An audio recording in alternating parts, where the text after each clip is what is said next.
Buenas tardes a todos y a todas. Bienvenidos, bienvenidas a este segundo webinar de fiscalidad y género en el marco del Laboratorio de Ingreso Público y COVID-19. Esperamos que la actividad les esté resultando de interés. Muchas gracias también por su compromiso, que se está traduciendo en activa participación.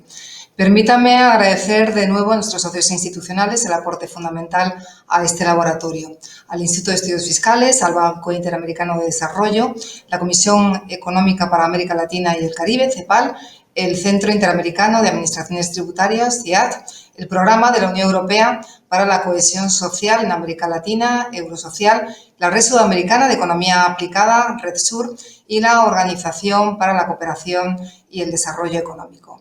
Iniciamos ya este panel sobre fiscalidad desde la perspectiva de género, donde van a debatir desde diferentes voces y enfoques institucionales sobre los sesgos en materia tributaria y especialmente en el marco del COVID-19. Este es un tema que ha suscitado un interesante debate en el foro y para ello van a tener espacio para poder debatir. Les quiero presentar a quien va a ser su moderadora, es Lucía Oscuro, quien ha sido consultora para diversos organismos de Naciones Unidas sobre desigualdades sociales, raciales y de género.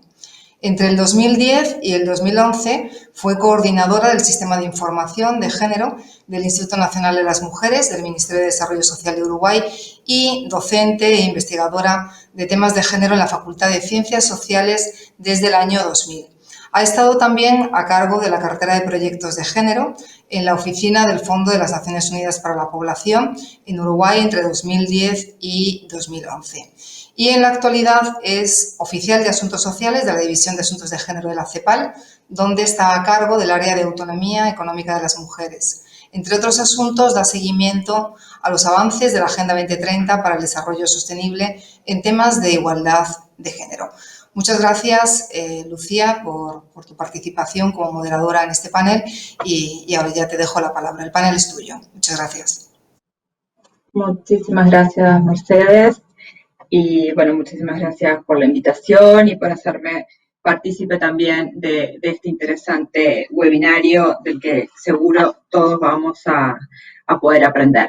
Entonces, contarles que, bueno, el formato van a ser 4 presentaciones en el día de hoy y que luego de eso vamos a tener un espacio para algunas preguntas y ronda de respuestas de nuestros panelistas.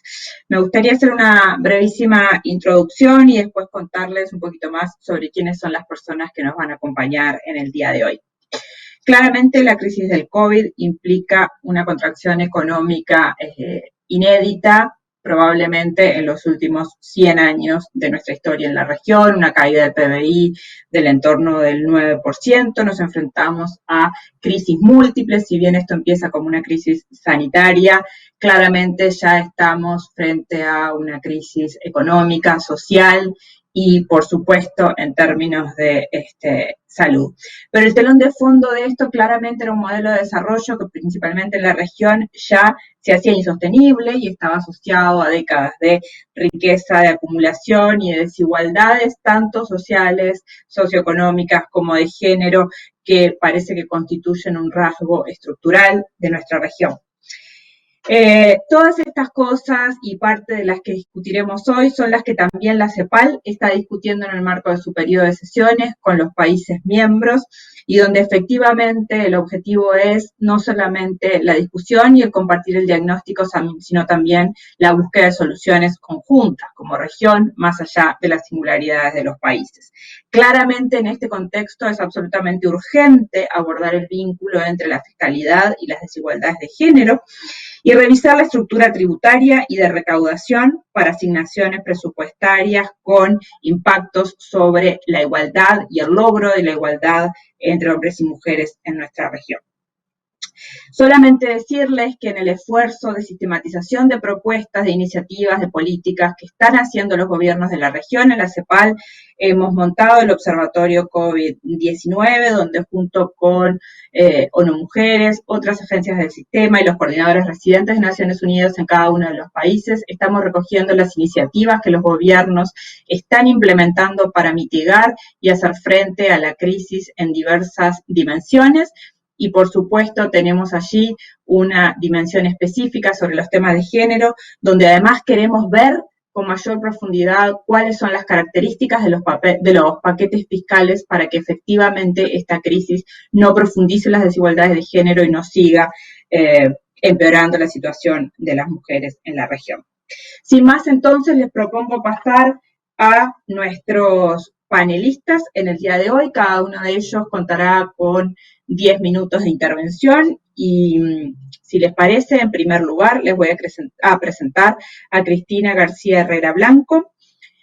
Cristina es directora de estudios del Instituto de Estudios Fiscales del Ministerio de Hacienda del Reino de España, es profesora titular de Derecho Financiero y Tributario en la Universidad Complutense de Madrid y el día de hoy nos va a comentar sobre las mujeres en los puestos de responsabilidad y las posibles medidas a adoptar en términos de beneficios fiscales en el contexto del impuesto sobre las sociedades. Entonces, Cristina, si te parece, desde ahora tenés unos 10 minutos.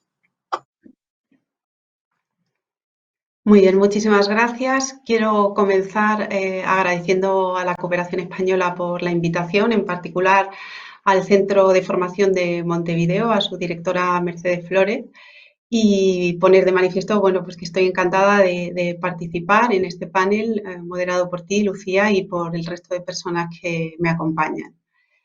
Yo, como decía Lucía, me quiero centrar en estos 10 minutos en hablar de la situación de las mujeres en los puestos de responsabilidad y qué medidas se pueden adoptar para intentar revertir esa situación que se produce.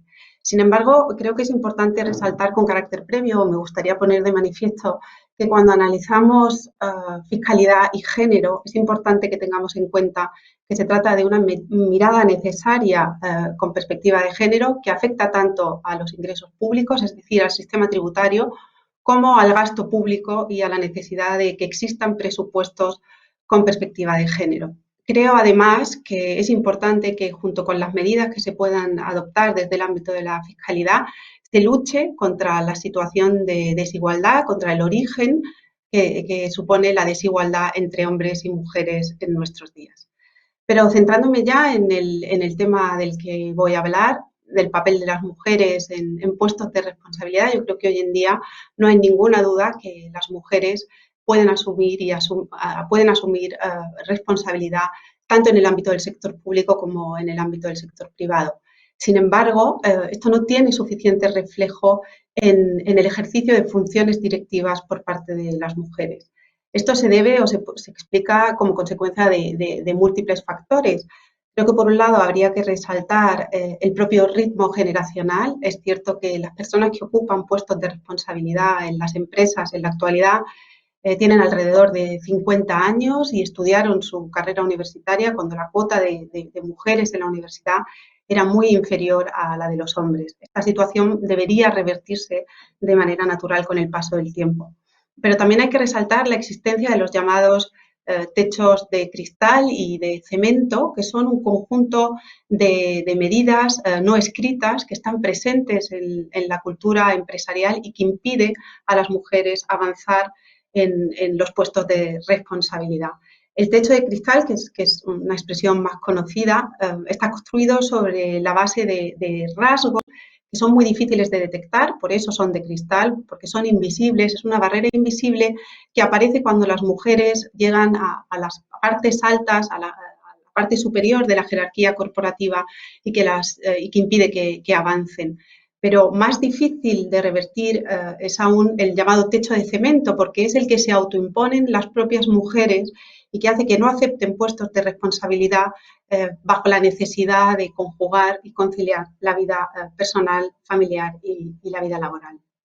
Desde luego no hay una única causa que explique la existencia de este fenómeno, es claramente un fenómeno multicausal, hay muchas barreras que hacen que estemos ante esta situación.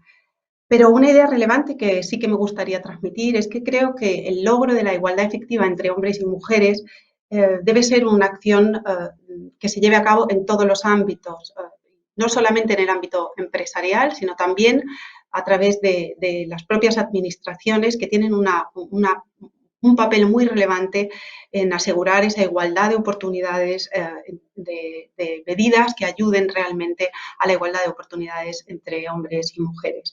Por tanto, la sociedad al completo, es decir, empresas, partidos políticos, sindicatos y diferentes organizaciones e instituciones de muy diferente tipo, tienen que promover soluciones, es decir, estrategias sociales, económicas y empresariales que permitan que realmente la mujer pueda subir y acceder a mayores puestos de responsabilidad. Yo creo que cuando hablamos en particular de las mujeres directivas, se suele decir que son el primer paso en la revolución de la diversidad, una diversidad que es necesaria en la sociedad del siglo XXI. Aquí es interesante un reciente estudio de Microsoft que comprueba cómo es fundamental dar visibilidad a las mujeres de éxito, en particular en el mundo de la ciencia y la tecnología, para impulsar las vocaciones en el mundo tecnológico de las niñas.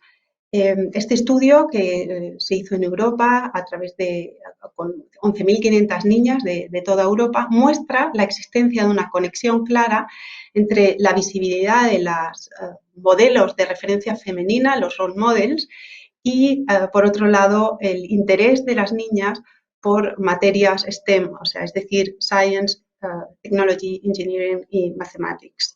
Ámbito que, como luego diré, también es muy relevante para el desarrollo profesional del futuro. Se demostraba en este estudio que las mujeres, las niñas que tienen modelos femeninos en los campos científico y tecnológico, tienen más del doble de posibilidades, muestran el doble de interés por los estudios en estos ámbitos que aquellas niñas que no están rodeadas de este modelo. Por tanto, la visibilidad de la mujer en estos puestos es realmente una cuestión muy relevante. Y es en este ámbito en el que quería traer a colación dos posibles medidas, dos tipos de medidas que se plantean para poder conseguir esa mayor participación en puestos de responsabilidad de las mujeres. Por un lado, la posibilidad de establecer beneficios fiscales, medidas de discriminación positiva en el ámbito del impuesto sobre la renta corporativa, del impuesto sobre sociedades, y por otro lado, el llamado sistema de cuotas femeninas, el sistema de participación femenina a través de cuotas.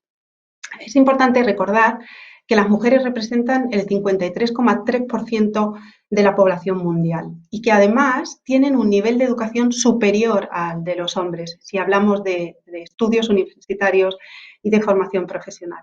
Es verdad que esta mayor formación, las mujeres se forman más, pero es cierto que con un cierto sesgo, fundamentalmente en el ámbito de las humanidades, las artes, las ciencias sociales y las ciencias de la salud, frente a los hombres que se forman más en el ámbito de las llamadas STEM o de las profesiones o de los estudios técnicos o tecnológicos.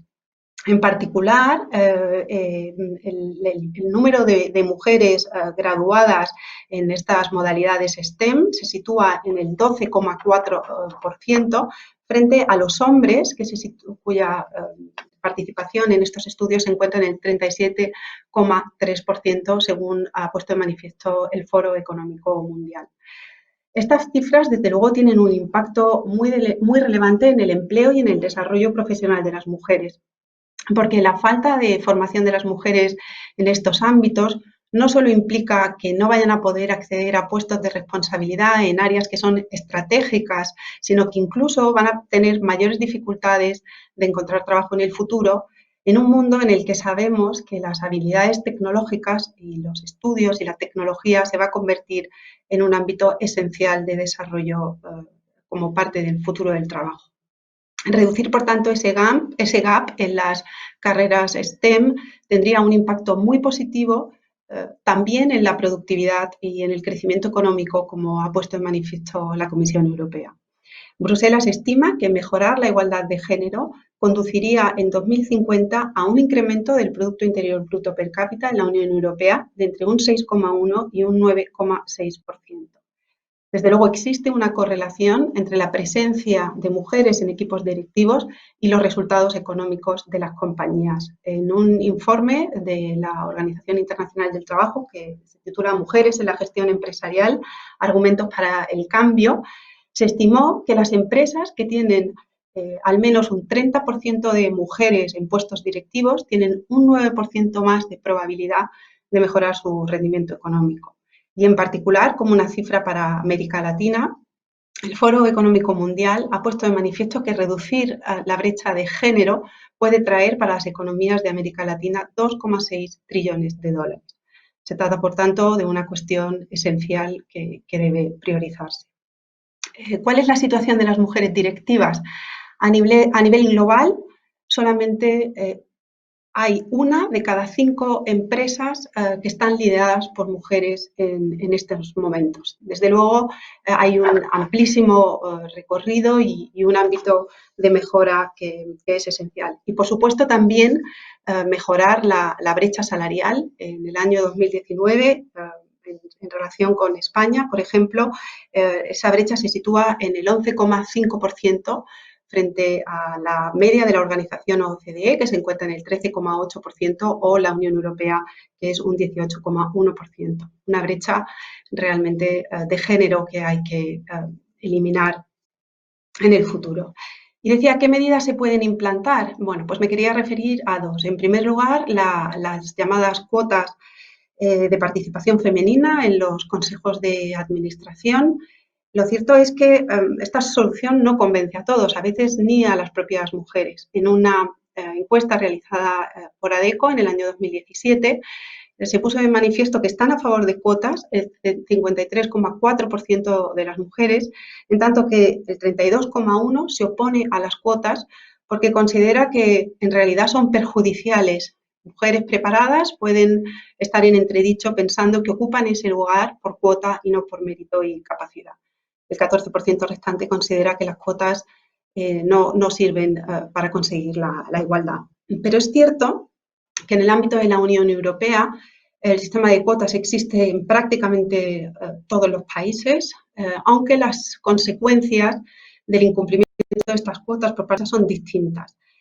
Solamente algunos países establecen cuotas de obligado cumplimiento, jurídicamente vinculantes y que en consecuencia llevan una sanción en caso de incumplimiento.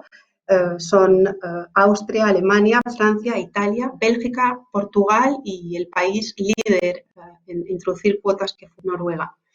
En estos casos, en estos países, se establecen sanciones en caso de incumplimiento, pueden ser sanciones económicas o también el llamado sistema de open seats, que significa que ese puesto queda vacante hasta que sea ocupado por una mujer. Incluso el país que establece unas consecuencias más severas es Noruega, que llega a declarar ilegal y a exigir la disolución de esa entidad. Las instituciones europeas, sin lugar a duda, en las últimas recomendaciones y comunicaciones que existen, realmente abogan por un sistema de cuotas. Y para terminar, y refiriéndonos ya al sistema tributario, otra de las posibilidades es introducir algún beneficio fiscal específicamente dirigido a aquellas empresas que incluyan mujeres en los consejos de administración hasta hacer realidad la igualdad entre hombres y mujeres. En España, en el año 2019, se propuso, aunque no llegaron a aprobarse esos presupuestos, pero sí que se propuso la existencia de un beneficio fiscal, que era una deducción del 10% de las retribuciones satisfechas a las mujeres que ocupaban puestos en los consejos de administración, como una medida, de discriminación positiva, al igual que se introducen en otras ocasiones o en otros ámbitos, en el impuesto sobre la renta personal, por ejemplo, en España, la deducción por maternidad.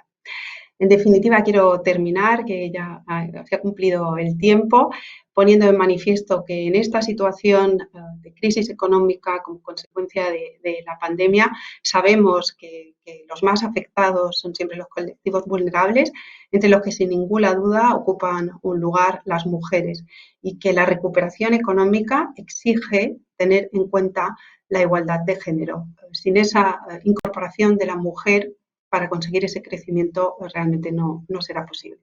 Muchas gracias y quedo a vuestra disposición para el coloquio y las preguntas.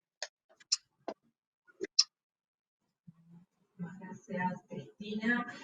Y qué importantes aportes en tiempos en que todavía hay muchísima resistencia a las cuotas y cuánto tenemos que aprender en la región de experiencias como las escandinavas o las de Europa Occidental, justamente donde el Estado ha entendido que la cuota es un mecanismo para la participación de las mujeres, que esto, además de ser un derecho, tiene un impacto en la productividad y efectivamente así lo ha llevado adelante. Creo que efectivamente tu intervención nos da pie y seguramente va a ser sumamente rica en el debate y en la discusión justamente para la deconstrucción muchas veces que tienen este tipo de iniciativas, de medidas todavía en el contexto de los países de la región. Sin más entonces, y para no tomar más tiempo, le paso la palabra a Ana Rodríguez Calderón. Ana Rodríguez es colega de la región, es costarricense y es asesora tributaria en el Centro de Política y Administración Tributaria de la OECD. Ha asesorado al gobierno de Costa Rica en materia tributaria internacional. En el 2015 se integró a la Secretaría del Foro Global de Transparencia e Intercambio de Información y actualmente dirige el Programa de Relaciones Globales de la OECD. Ana, entonces te doy la palabra y tenés 10 minutos para tu intervención.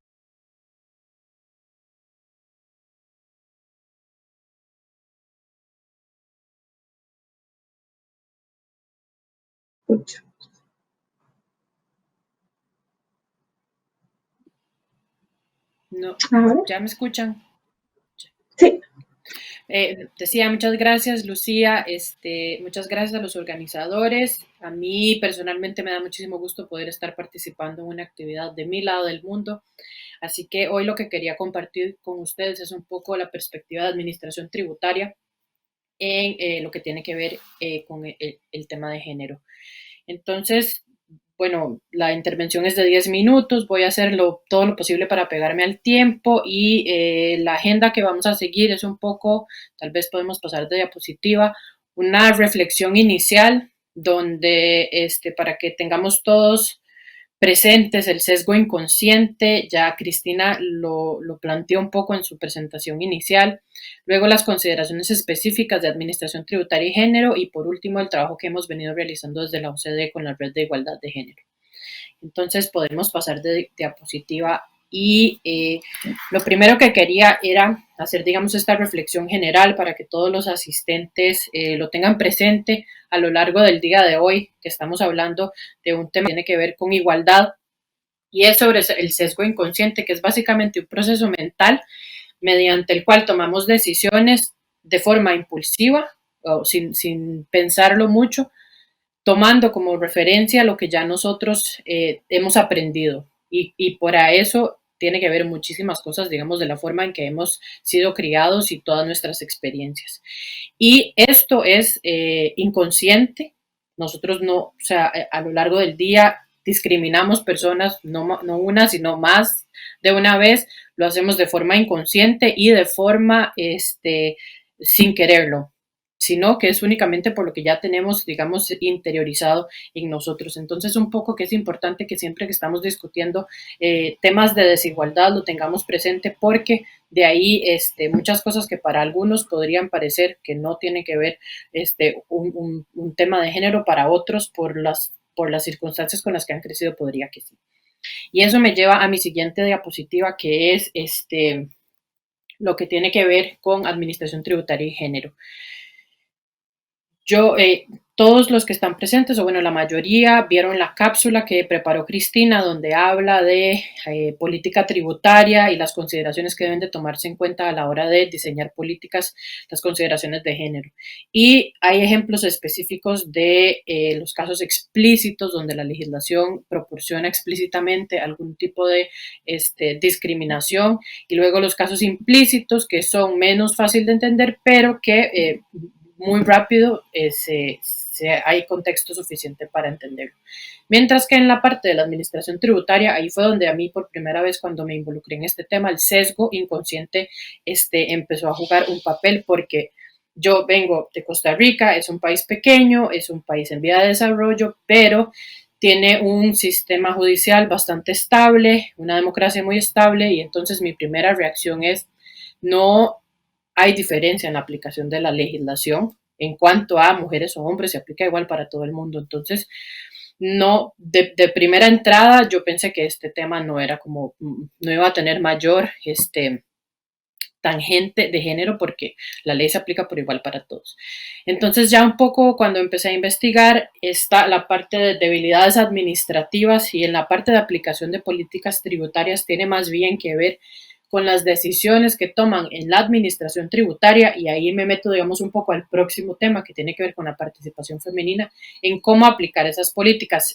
No, todavía estoy en la diapositiva anterior. Y entonces, para dar un ejemplo, está el caso de los vendedores ambulantes.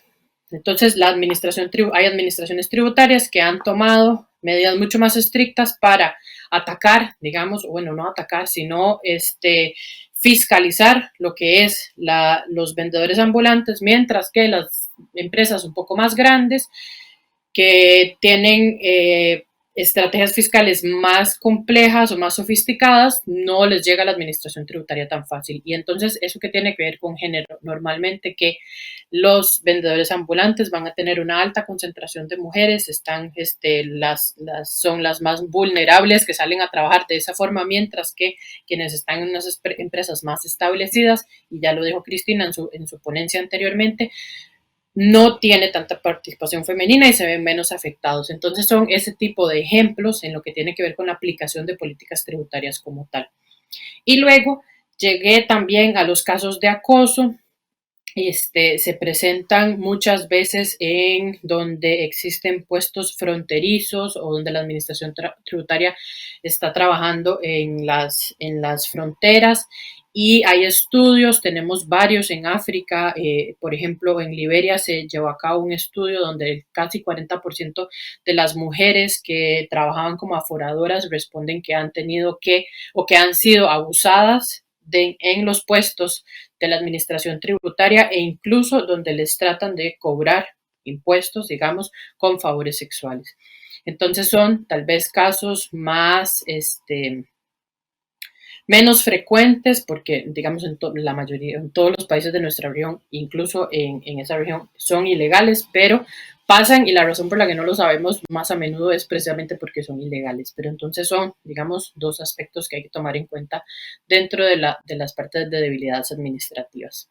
Y luego tenemos la participación femenina en las administraciones tributarias. En los países OCDE, el 60% de la fuerza laboral se concentra en las mujeres, o sea que solo el 40% de la fuerza laboral de las administraciones tributarias son hombres, pero en los puestos de dirección no se refleja eso. Y también algunos estudios que están relacionados con los efectos positivos de la calidad del servicio por cuando se da mayor involucramiento de las mujeres en la administración tributaria. Entonces, ahora sí podemos pasar de diapositiva. En seguimiento a eso y tomando en cuenta, digamos, la participación, la OCDE en 2019, en la reunión del Foro de Administración Tributaria que se llevó a cabo en Santiago, estableció la Red de Igualdad de Género con la situación que ven acá en la pantalla en el cuadrito azul. 76% de las administraciones tributarias tenían más del 50% de mujeres en plantilla, o sea que, digamos, se refleja un poco a lo que decíamos de los países OCDE, pero únicamente el 42% tenían más de un 50% de las mujeres en puestos directivos, y en cuanto a porcentaje, solo 4 administraciones tenían un porcentaje mayor de mujeres en puestos de dirección que un porcentaje de mujeres empleadas. Entonces, tomando eso en cuenta, se decide establecer la Red de Igualdad de Género. Es liderada por la directora general de tributación de Nueva Zelanda, Naomi Ferguson, y ella tiene un equipo asesor que se compone por Argentina, Canadá, Noruega y Singapur. Entonces lleva un poquito más de un año de estar en funcionamiento, y lo que se pretende con la red es dotar de más oportunidades de desarrollo a las mujeres en la administración tributaria. Entonces hay una serie de programas para, por ejemplo, poder hacer intercambios, que vaya una persona por decir, de la administración argentina para la administración de Nueva Zelanda y pueda trabajar ahí 2, 3 meses y poder aprender de alguna iniciativa que tengan puntualmente o de cómo se está manejando en los temas de liderazgo, lo que tiene que ver con género y también, desde luego, toda la parte, digamos, de técnica tributaria que estaría implícita en su trabajo. Podemos pasar a la siguiente diapositiva. Hoy, de hecho, 27 de octubre, es el último día que tenemos para recibir comentarios de un documento, un trabajo que ha venido realizando la Red de Igualdad de Género, que es un trabajo que permite considerar opciones para maximizar la inclusión y la igualdad de género, un poco para que los países tengan donde consultar sobre buenas prácticas o cosas que han venido funcionando en los países en cuanto a inclusión e igualdad de género.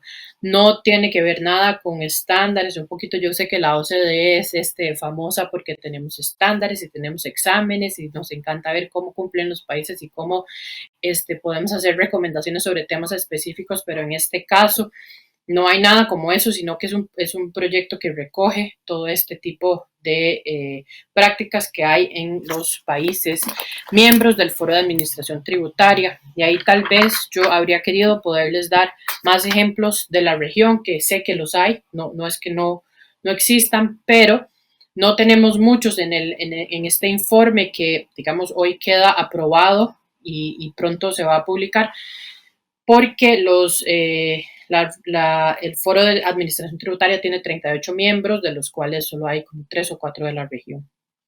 Pero bueno, el trabajo se divide en 5 partes, entonces son 5 aspectos en los cuales se llevan a cabo iniciativas para inclusión e igualdad de género.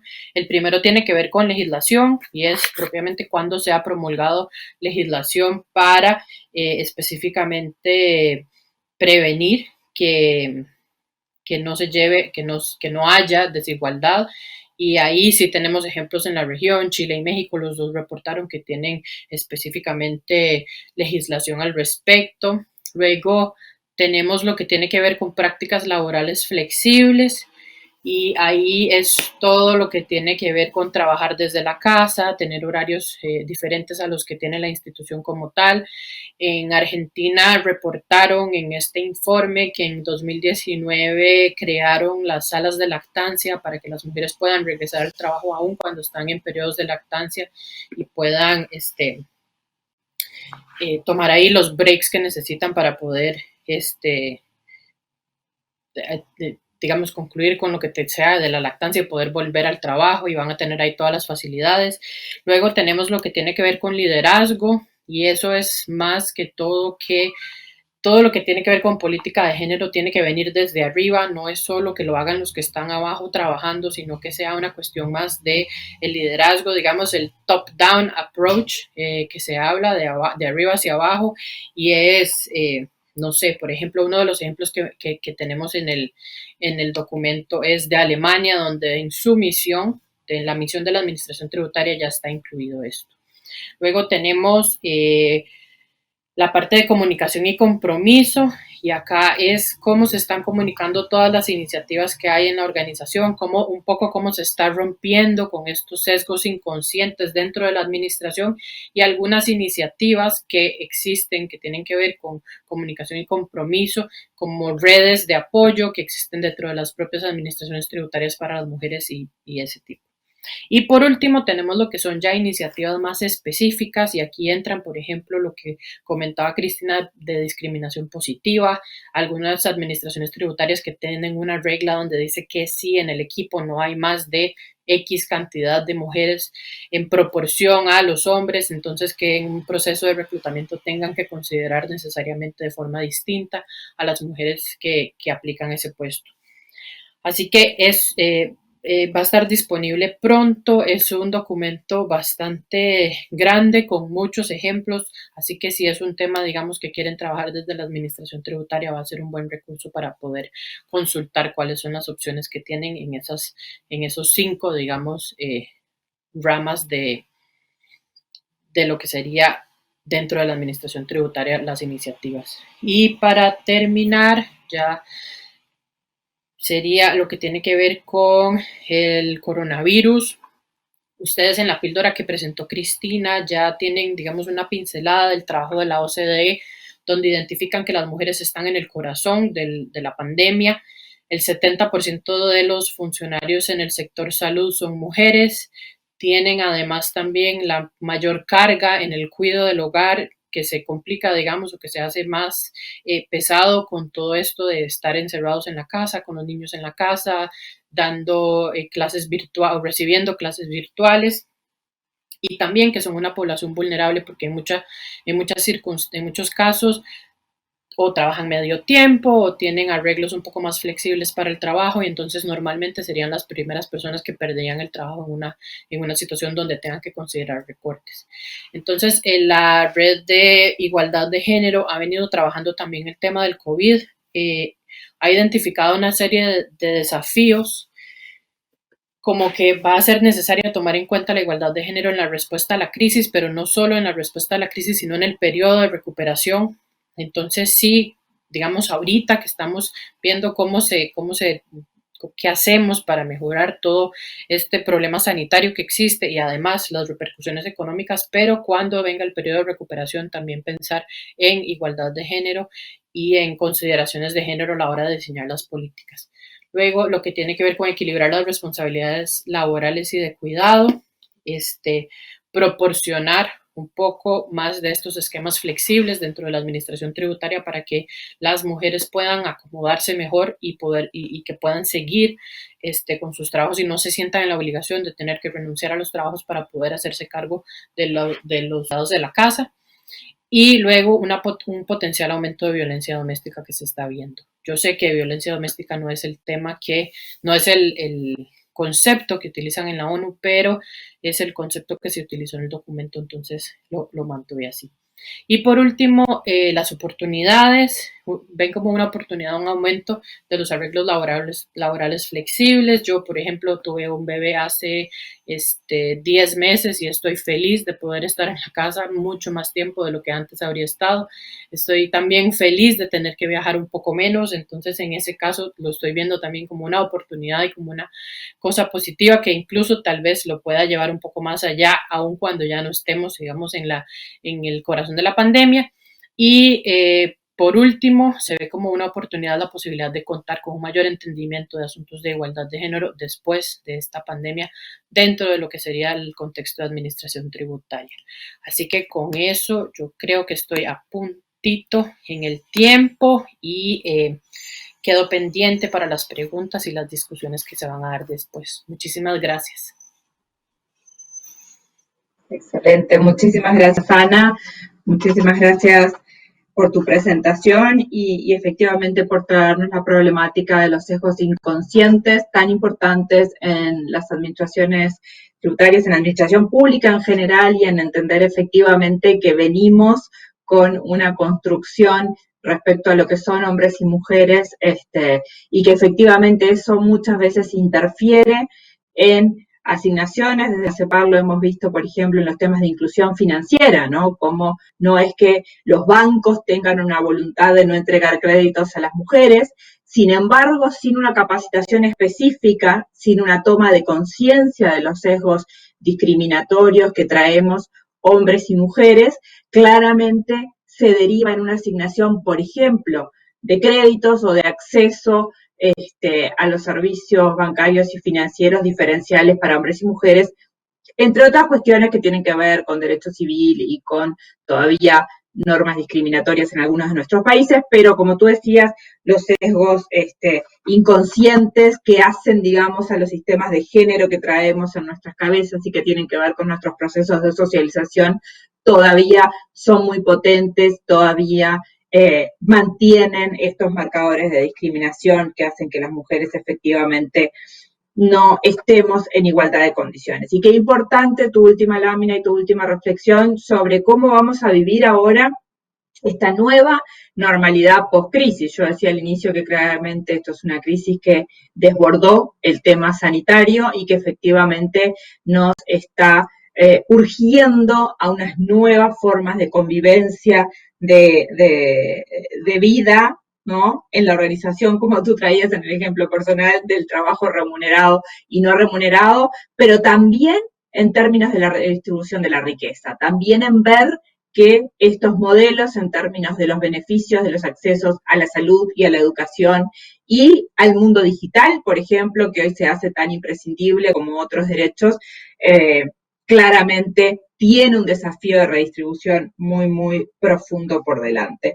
Me gustó mucho la reflexión del trabajo doméstico remunerado y quiero vincularlo porque realmente quiero vincularlo a los sistemas tributarios y a efectivamente cómo hacemos una administración tributaria más eficiente y cómo entendemos que la formalización del trabajo que ejercen en más del 95% las mujeres tiene que tener una formalización, una tributación que derive justamente en una política fiscal progresiva que genere una protección social, una seguridad social para esas mujeres que hoy en su inmensa mayoría están trabajando de manera informal, no solo no tributando, sino además no teniendo sus derechos de protección social al momento del retiro, digamos, de la vida laboral, del trabajo remunerado.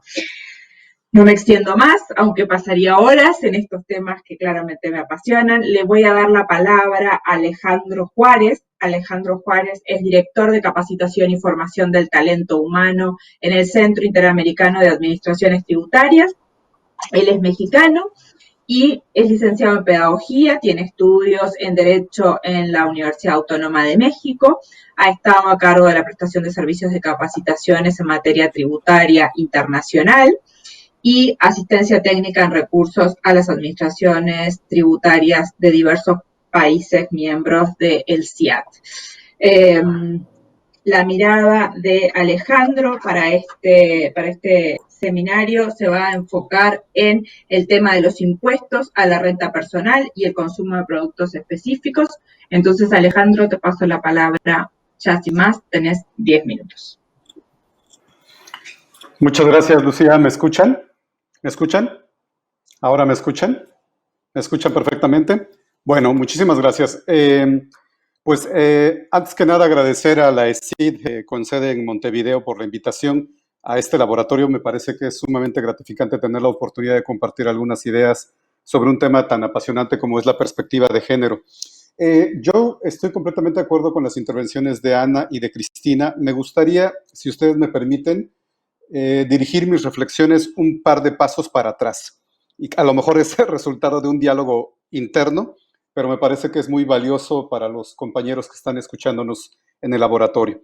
La primera cosa que a mí me gustaría compartir es no perder la perspectiva de que género es un tema multidimensional y por lo tanto tenemos mucha forma de abordarlo y de explicarlo. Tenemos una dimensión psicológica, una dimensión sociológica, antropológica y por supuesto económica, entre muchas otras cosas. Lo que significa que de una forma u otra está de manifiesto en muchas expresiones de nuestra cultura. Y muchas aquellas cosas que se traducen en sus problemas cotidianos es porque están tremendamente insertos en partes muy profundas de la cultura occidental en lo particular. Después, otra cosa que a mí me preocuparía y me interesaría destacar es la relevancia de entender el enfoque de género para una comprensión mínima desde el rezago y la inequidad que viven las mujeres. Y creo que Lucía ha hecho algunas precisiones al respecto. La pregunta de fondo es entonces si nuestros sistemas tributarios dejan a las mujeres en condición de vulnerabilidad. Un sistema tributario como tal pretende construir equidad. No siempre lo logra, pero es su propósito. Y entonces la pregunta detrás de la pregunta es si la forma en que hemos diseñado los sistemas tributarios dejan o colocan a las mujeres en una condición de vulnerabilidad que las hace estar obligadamente en esa condición de rezago o inequidad. Genéricamente pareciera ser que la respuesta es sí, pero en mi opinión personal me parece que a veces recurrimos a esto como un lugar común. Yo creo que aún nos faltan más datos para poder documentar de manera suficiente el impacto que esto está teniendo. La tributación en renta e IVA tienen tratamiento diferente. En América Latina yo no conozco una experiencia concreta en donde el tema del enfoque de género tenga una acción en particular con el tema de rentas personales, en particular asalariados. No digo que no exista, pero yo no la conozco. En IVA sí existen algunas experiencias que me parece hay que celebrarlas, por ejemplo, el caso colombiano, en donde ya existe algunas acciones muy concretas que han estado operando y que afortunadamente ya hay datos de resultados que nos deberían permitir evaluar la conveniencia de este tipo de acciones afirmativas. Muy a propósito de eso, este mes de octubre, unos colegas colombianos, Javier Ávila Maecha y Tania Camila Lamprea, acaban de publicar un paper recién en estas un par de semanas sobre el análisis a los sesgos en IVA. Me parece que es un paper muy interesante y una de las conclusiones que ellos tienen es que a final de cuentas tiene un comportamiento regresivo porque afecta a los estratos de población de menor ingreso que dedican una buena parte de su economía a comprar productos de naturaleza básica, entre ellos aquellos que gozan de un trato preferencial en IVA, mientras que para las capas superiores de ingreso no tiene mayor repercusión porque tampoco afecta la capacidad de ahorro. Me parece que no es un tema menor. Y en esa misma idea yo creo que, insistiendo en este concepto de la multidimensionalidad del tema del enfoque de género, una de las cosas que debemos de entender es también cómo está vinculado con otro tipo de problemáticas asociados a la corrupción y el blanqueo de activos. El Tax Justice Network recientemente compartió un dato en donde dice que en las últimas 2 décadas se ha incrementado en un 20% el número de casos donde se utilizan mujeres para ocultar riquezas, esconder beneficios, esconder fortunas y con carácter de prestanombres e incluso para actividades francamente ilegales, lo cual también tiene una beta de análisis muy importante y muy serio porque están involucradas esposas, hermanas, madres, tías, sobrinas, empleadas domésticas, lo que ustedes quieran, con el fin de proteger la riqueza, ¿de quién creen? De varones. Entonces, este es un tema en el que sí valdría la pena tomar aire con mucha fuerza y tratar de ir más profundo de lo que hasta en este momento estamos. Mi preocupación personal es que yo creo que debemos mantener la idea de la tributación basada en la capacidad contributiva. Ojo, yo no estoy diciendo que no debamos de tener una perspectiva de género aplicada a la tributación, sí, pero me parece que la acción afirmativa a la larga puede tener mucha responsabilidad en las causas y en los efectos de los propios sesgos, de los que hemos estado hablando esta mañana. Me parece que necesitamos ahondar más en esta idea, más allá de los machismos, de los androcentrismos, requerimos de una mirada técnica a este fenómeno y tratar de construir de una mejor manera soluciones viables. Y por soluciones viables me refiero a un marco como el actual. Yo estoy muy poco optimista. Ana ya se refirió y Cristina también al contexto del COVID. Yo estoy muy poco optimista acerca de que estemos en un buen momento para que el perfil de las reformas tributarias incorpore de una manera decidida el enfoque de género. Se los digo con toda sinceridad. ¿Por qué? Porque el golpe a las economías nacionales ya ha sido muy fuerte.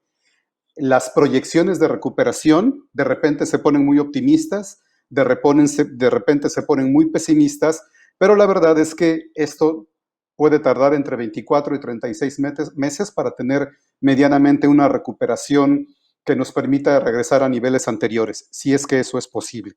Me parece que el efecto ya se causó y lo que va a pasar es que el perfil de las reformas tributarias que vamos a estar enfrentando sí van a tener repercusiones negativas con el tema de género, pero no únicamente con el tema de género. Podríamos decir que también va a afectar a otras esferas de la actividad económica, como por ejemplo la tributación verde.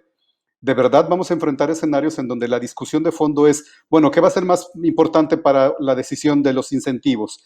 ¿Incentivar las industrias verdes o incentivar las políticas de género? Yo estoy poco optimista y creo que deberemos estar muy atentos y tratar de subir a nuestros legislativos iniciativas que nos permitan seguir apoyando las ideas y los anhelos legítimos de un Estado de Derecho, de pleno ejercicio de derecho con enfoque de género, pero también dar herramientas técnicas para comprender qué significa eso y cómo lo puedo traducir para efectos del contribuyente, lo que significa que quizá muchas de las acciones que vamos a enfrentar no van a tener mucho impacto en el tema de los ingresos públicos, pero sí van a tener impactos más en el tema del gasto. Y en este laboratorio, si mal no recuerdo, más adelante, también estaremos trabajando algunos temas de gasto. Ahora bien, sobre el rol de las administraciones tributarias, más allá de las retóricas, a mí una de las preocupaciones que tengo es cómo hacemos para implementar el enfoque de género en una administración tributaria. Somos instituciones apegadas a normas, a procesos. ¿Cómo logramos cristalizar su significado y contenido en la relación con los contribuyentes? Más allá de las leyes, porque sí, normas tenemos muchas y normas que tutelan infinidad de derechos. Yo quisiera ser un poco más pragmático aquí y tratar de traducir esto para la función cotidiana de una administración tributaria, en donde tenemos la responsabilidad de los ingresos públicos y también del comercio internacional, cuando en la administración reside el control de las aduanas. Y ya Ana ya estaba mencionando algún tema de las experiencias fronterizas que son absolutamente reales y que, por supuesto, ¿desde qué perspectiva la combato? ¿Desde la perspectiva tributaria o de la perspectiva de la defensa de los derechos humanos? Es elevadamente complejo y necesitamos respuestas particulares por nuestro ámbito de actuación, pero también necesitamos respuestas integrales en donde sepamos qué hacer todos al mismo tiempo cuando enfrentemos este tipo de situaciones. Aplicar una acción afirmativa o una discriminación positiva, creo, nos enfrenta al riesgo de una manera u otra de perpetuar las diferencias. Y en una idea básica, insisto, los sistemas tributarios pretendemos construir equidad a través de la progresividad vertical y horizontal. Y en eso, créanme que llevamos décadas. ¿Puede, y si es así, el enfoque de género contribuir al cierre de brechas de la inequidad que viven? Ojo, una vez más estoy pensando en el rol de las administraciones tributarias. Más allá de si el número de empleados de una administración tiene paridad de género o si las mujeres ocupan posiciones directivas, yo orgullosamente la mayor parte de mi trayectoria profesional he tenido jefas mujeres y eso es algo que yo agradezco, porque claro que han influido en mi forma de pensamiento. Pero, ¿cómo podemos hacer de una política coherente un instrumento que nos permita habilitar a las administraciones para cumplir su cometido con la perspectiva de género? Y por favor, no piensen en capacitación. Capacitación no es el mejor de los instrumentos para esto. Lo que yo diría es que mínimamente necesitamos planear acciones de macrointervención de desarrollo organizacional para entender particularmente en una administración tributaria cuáles son las barreras o las resistencias para incorporar la perspectiva de género. Y mucho ojo, es tan complejo el problema que yo diría que muchas de estas cosas están asociadas con los hábitos de comportamiento, con la cultura, más que con los recursos con los que contamos en nuestro derecho positivo. Cerrando mis ideas entonces, ¿qué es lo que debemos hacer? ¿Qué deberíamos de estar haciendo? Yo creo firmemente que debemos documentar el tamaño del problema. Sé que existen esfuerzos importantes de documentación, pero aún así me parece son limitados para poder darnos luz de la mejor manera en la búsqueda de construir soluciones. Cuando yo me refiero a documentar el tamaño del problema es ¿quién tiene el problema? ¿Cuántas mujeres? ¿Quiénes? ¿En dónde? ¿Por qué tienen el problema? Porque lo mismo podríamos estar pensando en soluciones micro, muy casuísticos, o también en soluciones integrales globales que atiendan a la colectividad. No siempre una decisión de política pública diseñada para la colectividad logra traducirse en una acción de solución individual. Y viceversa, si yo atiendo casos unitarios, probablemente nunca logre tener un impacto en la colectividad. Necesitamos hacer uso de la tecnología, ahora que hemos estado hablando en temas de tributación internacional de Pilar 1 y Pilar 2 en los últimos meses y otros temas de tributación. Yo creo que ahora debemos de utilizar mucho las herramientas de inteligencia artificial para tratar de establecer las correlaciones más objetivas que podamos. En estos temas, en particular el asunto del consumo, mucho se habla de que el perfil de mujeres por el consumo tiene impacto en la canasta de productos que compran. ¿Por qué? Porque los productos diseñados para mujeres tienen un costo mayor que los productos diseñados para varones. Pero al mismo tiempo, muchas de las decisiones de la compra en el hogar tienen que ver con la decisión de una mujer, no con la decisión de un hombre, lo que significa que los hombres somos menos involucrados en la toma de decisiones para las compras cotidianas de un hogar. ¿Eso es una perspectiva de género? Yo diría que no, eso es simplemente una pereza con la que fuimos criados y una pereza que de una forma u otra se nos ha perpetuado. por no tener el hábito de asumir la responsabilidad de participar de una forma más activa y decidida en las decisiones cotidianas y quitarnos este chip del rol. Si uno es mujer, tiene el rol de hacer ciertas cosas. Si uno es hombre, tiene el rol de hacer otras cosas. Y Cristina y Ana también ya tocaron este tema. Me parece que tenemos que compilar mucha información, crear los clústeres más válidos que podamos y darle toda esta información a los policy makers para que ellos puedan tratar de construir soluciones más precisas orientadas a los temas de educación, de acceso al Estado pleno de derechos, educación, salud, trabajo, acceso a oportunidades y, por supuesto, la prevención del acoso y todas las demás esferas de actuación, no únicamente la tributaria. Con eso yo cierro mi intervención. Muchísimas gracias por su atención y también quedo a disposición. Regresamos con Lucía, por favor. Excelente. Muchísimas gracias, Alejandro, y qué bueno, porque muy en la línea también de lo que decía Ana, creemos que acá tiene que haber un cambio. Por supuesto que quiero no contradecirte, pero subrayarte, capacitando, pero también desde esto que tú llamaste efectivamente estas macrointervenciones, ¿no? Y un poco lo decía Ana cuando decía, esto no es solamente una cuestión de voluntades, sino que también tiene que ver con una perspectiva top-bottom, efectivamente, en términos de decisiones, de fiscalización respecto a las decisiones tomadas para una efectiva participación de las mujeres y claramente, y tú traías con el tema de la pereza, esto que tiene que ver con efectivamente cómo nos constituimos en hombres y mujeres y cómo después eso que tiene un origen en la socialización se traduce hasta en decidir efectivamente quién hace las compras en la casa y tiene un traslado efectivamente de sistemas tributarios, etcétera, ¿no?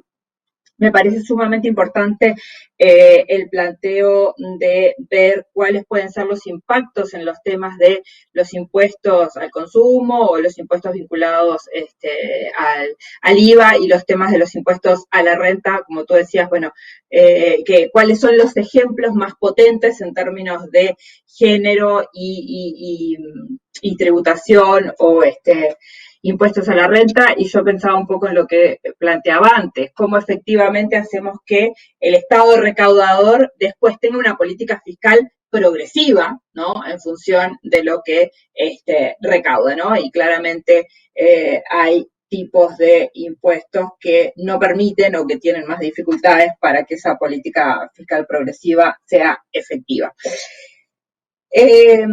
Nuestra última panelista es nuestra querida Cecilia Alemany. Cecilia Alemany es en este momento la directora regional adjunta de la Oficina de ONU Mujeres para América Latina y el Caribe. Cecilia Alemany ha colaborado con distintas agencias de las Naciones Unidas y gobiernos de la región en temas principalmente de cooperación internacional para el desarrollo, derechos humanos e igualdad de género. Trabajó, y por aquellas épocas nos conocimos, en organizaciones, redes y plataformas de la sociedad civil en los procesos para el financiamiento para el desarrollo. Tiene además trayectoria docente en temas de desarrollo, planificación local y prospectiva en nuestra alma mater, si así se puede decir, la Universidad de la República. Así que, Cecilia, te doy la palabra. Tenés 10 minutos para tu intervención. Buenas tardes, muchísimas gracias, Lucía, por esta introducción y bueno, el Centro de Formación, a la DECID y todos los coorganizadores del Lab de Ingreso Público. Bueno, ha sido un placer escuchar a las expositoras y el expositor que me antecede y espero contribuir a sumar a este análisis. Yo quiero compartir un par de reflexiones y enmarcar buena parte de los desafíos en torno a la gestión de la crisis y COVID-19 y más allá, coincidiendo plenamente con las preocupaciones que ustedes vienen colocando en el corto, el mediano y el largo plazo. Bueno, esta conversación que estamos teniendo hoy de fiscalidad y género, con los matices que podamos tener y la reflexión de cómo se transforman en macrointervenciones, para citarte, Alejandro, a futuro, todavía para mucha gente de este medio y en general involucrada en la toma de decisiones de las políticas económicas, es un no tema y no es fácil básicamente de abrir esta discusión en muchos espacios donde tradicionalmente se discuten las políticas económicas. Tenemos cada vez más evidencia, pero también cada vez más argumentos para entender y ampliar esta comprensión de que esta invisibilidad de las discriminaciones estructurales de nuestras sociedades, que se transforman en discriminaciones estructurales de nuestras economías, y su impacto en las mujeres, en las distintas formas de rezago que ustedes fueron describiendo y de discriminación, evidentemente es una omisión que será aprendida, será consciente o inconsciente, pero en el fondo es un problema de equidad profundo, pero de ausencia de reconocimiento de derechos y al fin y al cabo de democracias imperfectas, ¿no? En la medida que no tenemos la capacidad de avanzar los derechos de las mujeres en el mismo sentido que avanzamos los derechos de los hombres, sea cual sea la explicación sociológica, histórica sobre estos comportamientos, en el fondo lo que estamos teniendo es democracias a medias o imperfectas, y la crisis del COVID-19 pone esta alerta, ¿no? Cómo desde una crisis global que empieza siendo sanitaria, como bien decíamos, y termina siendo económica y social, en el fondo está poniendo una presión adicional también a la capacidad de respuesta, a la capacidad de gestión y gobernanza y hasta gobernabilidad de nuestros países en América Latina por el impacto que está teniendo. Ustedes podrán decir, bueno, buena parte de algún descontento social precedía a la crisis. Sí, evidentemente las desigualdades estructurales de nuestra sociedad no son del 2020, sin embargo, el hecho de que masivamente estamos enfrentándonos a, CEPAL nos propone diversas proyecciones, ¿no?, del aumento de la pobreza en la región, y hablamos de unos 118 millones de mujeres que caen en la pobreza en este año y aproximadamente una pérdida de unos 25 millones de empleos, hace que estas presiones previas de la sociedad, de la desigualdad y la discriminación sean todavía más fuertes. Esto, de alguna forma, por la vía de la presión social, nos está llevando a tener más flexibilidad en cómo entendemos la crisis, cómo entendemos las soluciones a la crisis, porque esta no es una emergencia como cualquier otra crisis económica que conozcamos de corto plazo, cuya recuperación puede ser, digamos, más larga o más corta en el tiempo. Esta emergencia, número uno, está durando mucho más que cualquier otra crisis económica que hayamos conocido, Lucía decías, en el último siglo, probablemente, y no sabemos cuánto más va a durar. Entonces, estamos solamente entendiendo las primeras señales del impacto, y evidentemente en América Latina el problema en la pérdida de empleo y cómo afecta a las mujeres no está tanto vinculado con que tenían empleos part-time o tenían empleos que no necesariamente se pueden digitalizar, sino que la mayoría estaba en la economía informal, en empleos con los que no tenían ningún tipo de protección social o muy mínima, y que por lo tanto la protección de sus derechos como trabajadoras ante la pérdida masiva de empleos que estuvimos viendo, particularmente en algunos sectores, pero se puede hablar de un fenómeno de toda la región, las deja sin ningún tipo de ingreso. Y sabemos perfectamente, por la evidencia de las estadísticas que CEPAL también nos hace llegar, de que las mujeres solas, jefas o responsables de hogar, tienen, digamos, una participación sobre representada en lo que es la pobreza en la región. Entonces, por un lado estamos retrocediendo en lo que habían sido logros de reducción de pobreza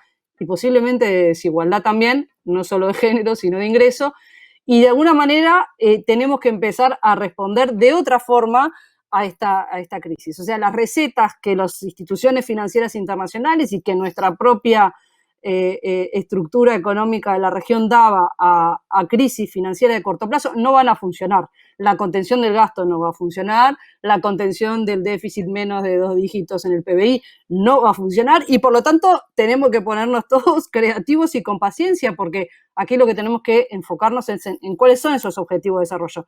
Hablábamos de que, bueno, al fin y al cabo el objetivo, ¿no?, de cualquier política fiscal es la equidad. Estamos lejos de lograrlo, decían recién. Bueno, la equidad, la eficiencia y la eficacia, y posiblemente en este contexto sea muy difícil ver resultados de corto plazo, tanto en la equidad como en la eficiencia, y con suerte podremos ver algún avance o sí, resultados en términos de eficacia.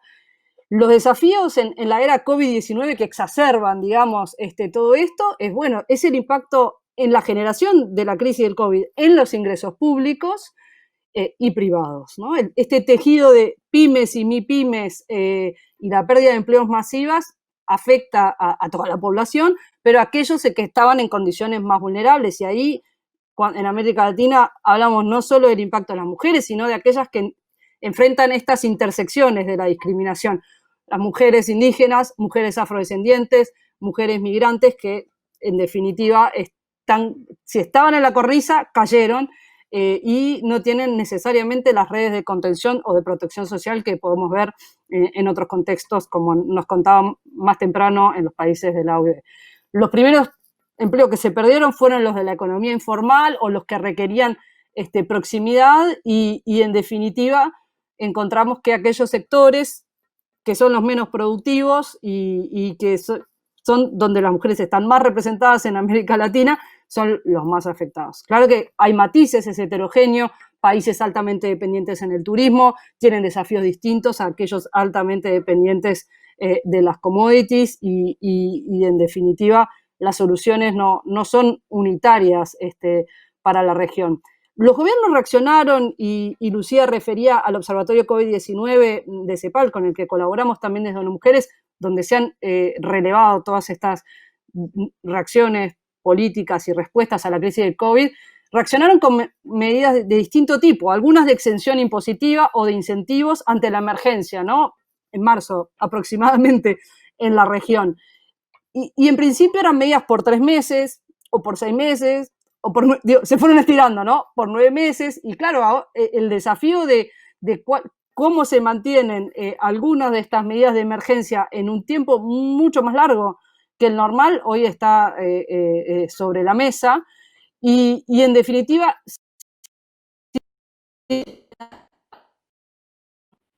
uno de los principales es reír de otra forma sería la crisis, si bien el contexto es muy complejo para la región, y es posible que las soluciones que se están ensayando desde los distintos gobiernos no necesariamente logren sacarnos de esta crisis mejor. Este es lo que proponemos de Naciones Unidas, ¿no? Reconstruir mejor es transformar la economía, traer al centro de la economía desde ONU Mujeres y CEPAL los cuidados y, bueno, pasar de estándares mínimos de protección social a la consolidación de los derechos y a nuevos sistemas de cuidados. Pero, sin embargo, esto requiere de que quienes están gestionando la emergencia tengan una visión de largo plazo y hagan una apuesta en cuanto al ingreso público y al gasto público que vaya más allá de la emergencia y del cortoplacismo, lo cual es muy difícil porque el espacio fiscal es reducido y las presiones externas e internas son muy altas. Tenemos que encontrar la forma de vincular estos incentivos para la recuperación económica, que en algunos países ya se están dando, con la protección de los derechos de los grupos que enfrentan estas discriminaciones múltiples, porque el riesgo de que buena parte de los adelantos en cuanto al empoderamiento económico de las mujeres, en la participación en el mercado de trabajo y hasta en la educación se deconstruyan con esta crisis y no se logre volver a los niveles previos es muy alto. Definiendo los paquetes de estímulos, nuestras autoridades en todos nuestros países de la región están tomando decisiones, priorizando cuáles son los sectores productivos donde se están colocando estos paquetes de estímulos. Nosotros, evidentemente, llamamos a que se consideren aquellos donde la participación de las mujeres es mayor, los sectores donde el trabajo era más precario antes de la crisis, que se aproveche para una recuperación con mayor formalización y, en definitiva, avanzar hacia empleos de calidad y trabajo digno. Sabemos que no es fácil. En algunos países, como el Perú, el 70% de la economía está en la informalidad y, por lo tanto, no son procesos que podamos resolver en 5 meses, en 6 meses. Bueno, a diferencia de las crisis anteriores, en esta gestión de la crisis, el objetivo de las primeras reacciones de política fiscal no era volver a poner a trabajar a la gente, a la ciudadanía, sino más bien mantener solventes a las empresas y los hogares hasta que las economías puedan reabrirse gradualmente, bueno, o se encuentre una vacuna. Todavía no sabemos cuál va a ser la salida, ¿no? Y cuándo, tampoco. Entonces, en definitiva, hay una lógica implícita en la que el gasto fiscal, en este caso, en estas primeras etapas de la crisis, aparece casi como una política de estabilización que viene en el mejor de los casos, a sustituir los ingresos y mucho más que orientada a fomentar el gasto, ¿no? Entonces, en definitiva, acá todo depende de también cómo aprendemos los unos de los otros. Ya estamos viendo la segunda ola del ensayo, digamos, europeo por abrir las economías y el impacto que está teniendo en la vida de las personas, no solo en la salud. Y bueno, esta decisión de cómo y cuándo las economías van a empezar a abrirse de vuelta, esperemos que a un ritmo muy lento, porque es esta tensión entre vida, salud y economía que no es fácil de resolver, que este enfoque de gasto público también adopte un carácter de estímulo fiscal para, de alguna manera, lograr que se mantengan y preserven empleos y que se puedan hacer medidas, de alguna manera, afirmativas también en este sentido. Es cierto, como decía Cristina al principio, muchas veces hay mujeres que tampoco están de acuerdo con las medidas afirmativas o con las cuotas, pero acá estamos hablando de que en definitiva en la región lo que está pasando es que está aumentando la inseguridad alimentaria, que tenemos millones de mujeres a cargo de familias que ejercen los cuidados no remunerados a sus dependientes de todas las edades y que se están quedando básicamente en una situación de pobreza crítica, multidimensional, y que en definitiva tenemos que empezar a mirar todos estos paquetes de respuestas y de estímulos fiscales pensando en el efecto multiplicador que van a tener y en definitiva también en cómo poder potenciar el espacio fiscal que los países van a tener para estos.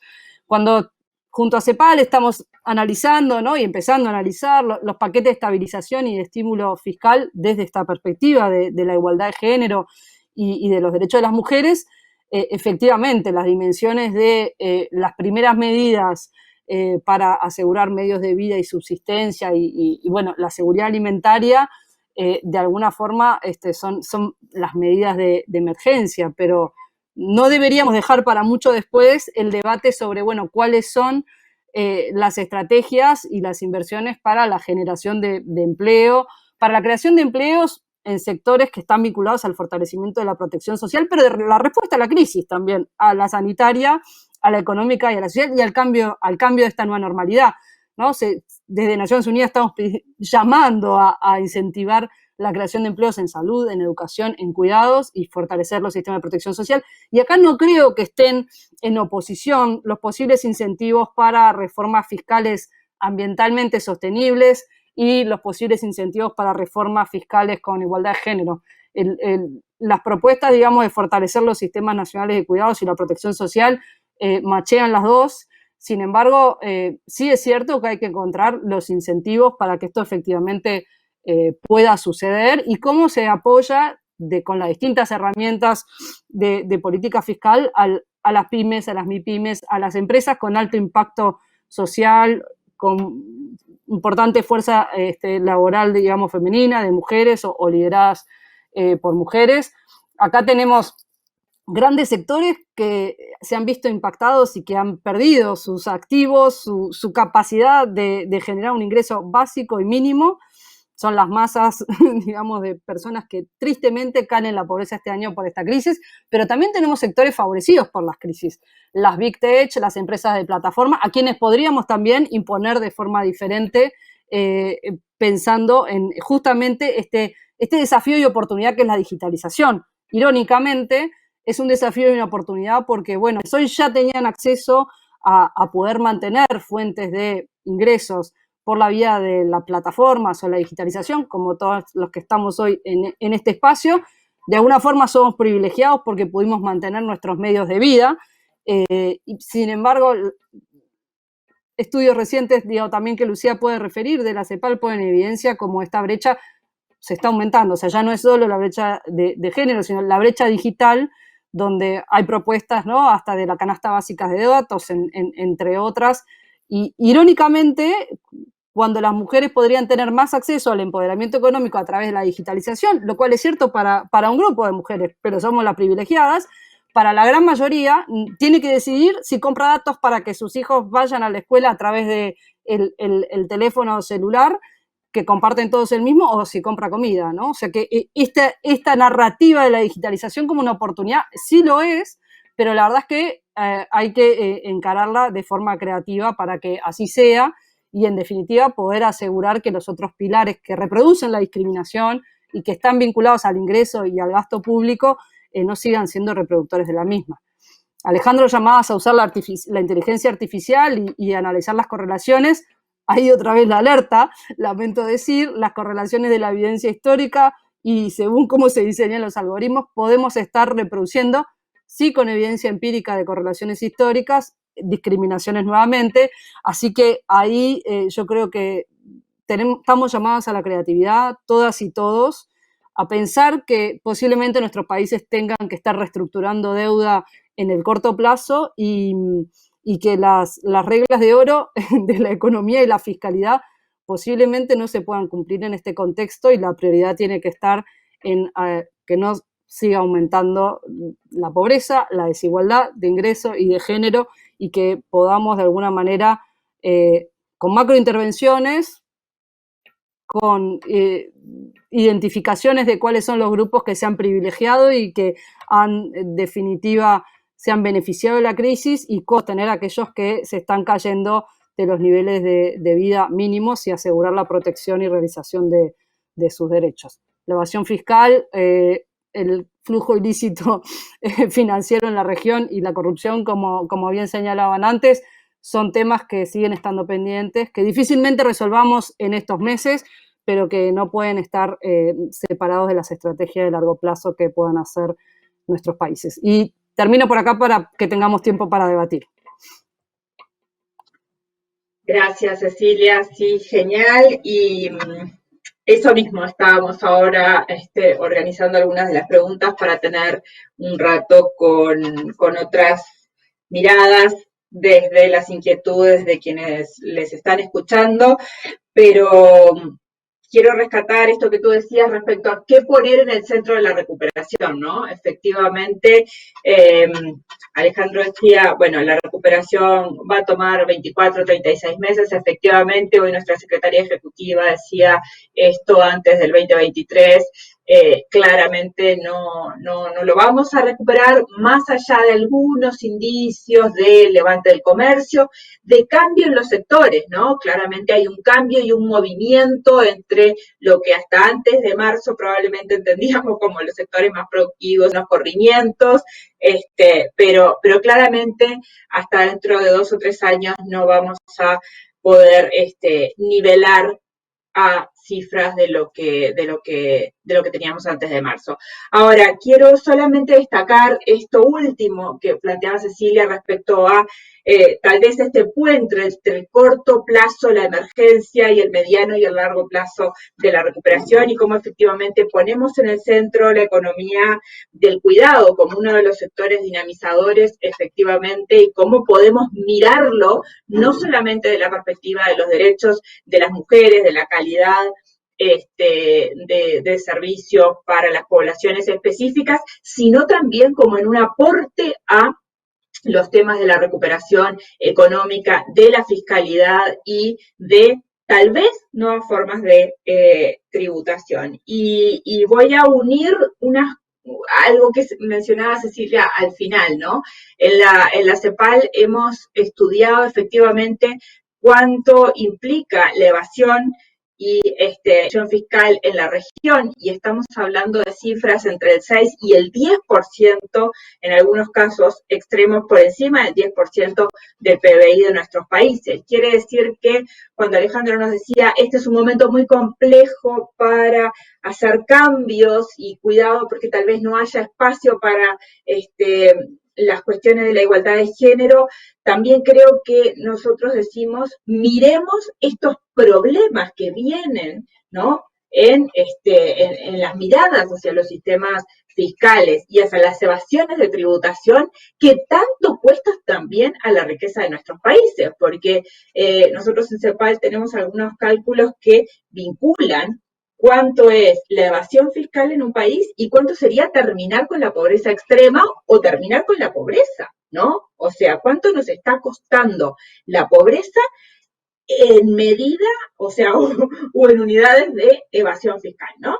Entonces, bueno, creo que estas dos cosas son importantes y como todos los panelistas reflexionaban, claramente el COVID nos dio un cimbronazo muy fuerte y creo que sí abre grietas para dialogar y repensar los sistemas tributarios y la política fiscal. Yo sé que tal vez Alejandro no esté tan de acuerdo, pero si yo digo política fiscal expansiva, me va a decir de dónde vamos a sacar, Lucía, para financiar todas esas cosas que ustedes tienen en la cabeza. Efectivamente, yo creo que ahí, y él está totalmente de acuerdo, la convocatoria es a repensar estos sistemas con una mirada lo más progresiva posible. Les planteo lo siguiente. Tenemos 3 o 4 preguntas en términos generales para los panelistas y tenemos algunas preguntas específicas. Entonces, si están de acuerdo, yo leería las preguntas que tenemos para los 4 de ustedes, leería las preguntas específicas para Ana, para Cristina, y les daría una ronda inversa, aproximadamente 2 minutos, para que cada uno, cada una pueda responder y así llegar a término del webinario en tiempo.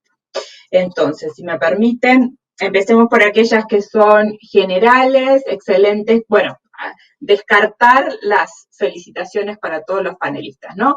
Excelentes todas las participaciones. Una pregunta para todo el panel. ¿Cómo ven el tema de los sesgos implícitos, en la liquidación conjunta como núcleo familiar en el IRPF, que premian disparidades importantes de ingreso entre cónyuges, premiando indirectamente la dependencia económica de las mujeres? Esto lo plantea Gustavo Viñales y, en principio, quien se sienta más cómodo, más cómoda con esta pregunta la puede retomar. Otra pregunta refiere a cómo ven la posibilidad de implementar cambios concretos en el IVA para consumos específicos de primera necesidad de las mujeres, que Alejandro avanzó en algo con los temas de Colombia, que realmente son ejemplos bien interesantes, pero probablemente cualquiera de ustedes va a poder ampliar un poco más sobre estos ejemplos. Otra de las preguntas dice, si se han realizado estudios que evalúen el impacto de haber implementado beneficios tributarios con perspectiva de género. Creo que también Alejandro mencionó algo al respecto y, por supuesto, tanto las publicaciones que mencionaron Cristina como Ana. Y una intervención desde Perú, donde nos cuentan que en la década de los 90 se hizo un estudio respecto al tiempo y a la pobreza urbana, el tiempo de las mujeres, y efectivamente se mostró la sobrecarga del trabajo no remunerado y la pobreza de tiempo para las mujeres, y nos preguntan en ese sentido, ¿sería una opción generar esfuerzos fiscales para diversificar, promover, incentivar actividades lúdicas que tengan, acá dice por género, pero me imagino que tengan perspectiva de género, por grupos de edad, etc.? Estas serían las preguntas en general y, a ver, tengo una más en general. Algunos ejemplos adicionales de aspectos tributarios concretos vinculados a la promoción de la igualdad en los países. Bueno, es bastante similar a la que ya les mencioné.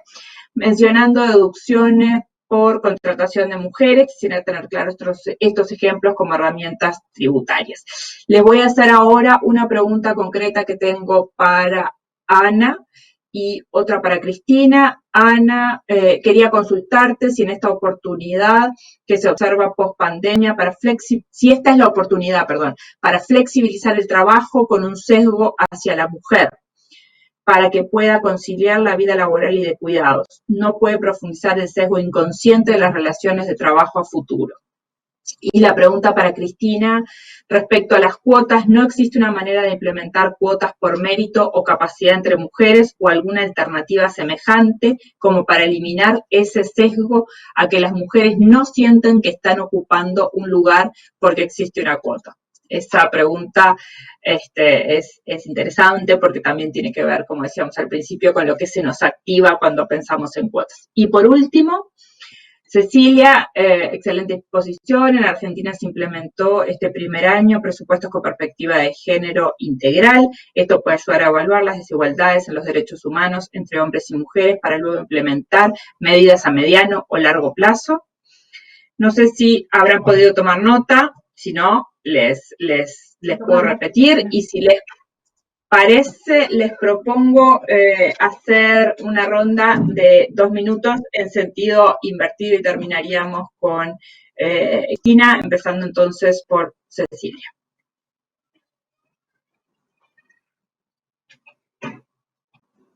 ¿Empiezo yo entonces? Sí, si te parece, Cecilia, ¿estás? Genial. Sí, Sí, en sentido invertido. Bien. ¿Sí? Bien. ¿Sí están de acuerdo? Me cayó tarde la ficha. Gracias. Bueno, primero que nada, no, tranquila. Primero que nada, responder a la consulta por el presupuesto con perspectiva de género integral en Argentina, que empieza este año a nivel transversal en todo el Estado. Bueno, primero, las felicitaciones por ese esfuerzo y entendiendo que los resultados que vaya a dar el análisis de la perspectiva de género del presupuesto público van a ir en incremento, digamos, a medida que se pueda consolidar. Sé que este año el primer ejercicio que se hizo fue con los formularios que ya había, poder incorporar algunos marcadores de género como una primera aproximación, pero que hay toda una parafernalia y un esfuerzo para realmente profundizar eso a nivel de todos los sectores del Estado. Por lo tanto, seguramente va a ayudar. Y acá es un poco parte de lo que se está discutiendo hoy cuando estamos tratando de conectar la respuesta a la crisis y cómo avanzar la igualdad de género. Es cómo utilizamos las herramientas de los presupuestos con perspectiva de género como una forma de poder monitorear y dar seguimiento a buena parte de lo que es la respuesta al COVID. Y hay quienes están proponiendo también, de así como tenemos una metodología de alguna forma muy acabada y utilizada en la en este año, pero trabajo en países de la región de muchos años ya, ¿por qué no pensar de la misma forma para el ingreso, ¿no? ¿Cuál sería la herramienta, así como tenemos la herramienta para el tracking del gasto con perspectiva de género, ¿cuál sería la herramienta que podríamos usar para el tracking, digamos, desde la perspectiva de género del ingreso? Y bueno, ahí hay mucho para innovar, a pesar del contexto difícil en el que estamos. Así que en el caso de Argentina, creo que es fundamental no solo que esto se haya tomado desde la administración pública, digamos, como una tarea transversal en todo el Estado, pero también asegurar que haya grupos de sociedad civil, grupos de organizaciones de mujeres que estén haciendo también, ¿no?, su monitoreo y lo que llamamos el shadow reporting, del análisis desde la ciudadanía de la ejecución del gasto.